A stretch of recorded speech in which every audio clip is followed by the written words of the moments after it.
চাহিদা মতো বিনোদন ও সুবিধার ঘাটতির কারণে পার্বত্য জেলা খাগড়াছড়িতে পর্যটকের সংখ্যা কম।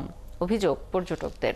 তারা জানান, গেল কয়েক বছরে খাগড়াছড়ি ও রাঙামাটির সাজেক ভ্যালির বাইরে পর্যটকের সংখ্যা তুলনামূলক বাড়লেও বিদেশি পর্যটক নেই। তারা জানান, পাহাড়ে কেবল কার সহ নতুন নতুন আকর্ষণ যুক্ত করলে পর্যটক বাড়ত। রূপায়ণ তালুকদারের রিপোর্ট। দেশের প্রসিদ্ধ পর্যটন কেন্দ্র রাঙামাটির সাজেক ভ্যালিতে যেতে হয় খাগড়াছড়ি হয়েই। সাজেকের কারণে অনেক পর্যটক এখন খাগড়াছড়ি ঘুরে যান।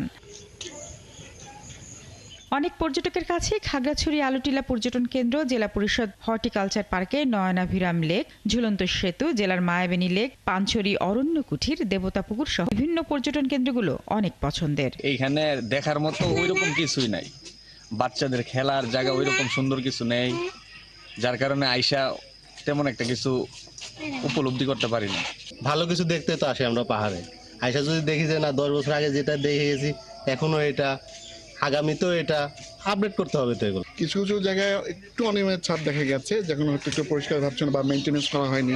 তবে পর্যটন কেন্দ্রগুলোতে বিনোদনের অভাব, শিশু বান্ধব রাইডস না থাকা এবং মানসম্মত রেস্টুরেন্ট না থাকায় পর্যটকরা বারবার আসতে আগ্রহ হারান।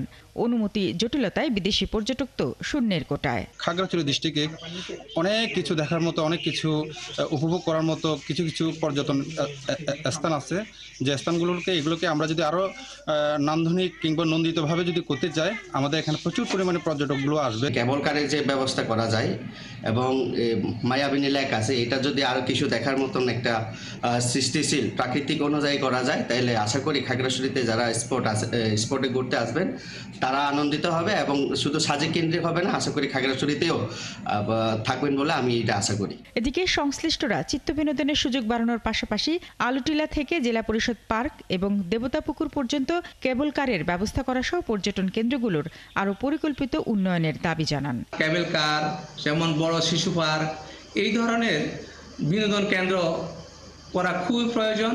যদি এগুলা করা হয় তাহলে খাগড়াছড়িতে গেস্ট বা অতিথিরা এসে অবস্থান করবেন এবং দুই রাত থাকবেন। ছাত্র জনতার আন্দোলন ও বন্যার পর সাম্প্রতিক কয়েকটি সহিংস ঘটনার প্রেক্ষিতে পর্যটকের আগমন আশঙ্কাজনকভাবে কমেছে এ জেলায়। এজন্য পাহাড়ের সম্ভাবনাময় পর্যটন শিল্পকে সব ধরনের সহিংস কর্মসূচির বাইরে রাখার উপর জোর দিয়েছেন পর্যটন ব্যবসার সাথে জড়িতরা।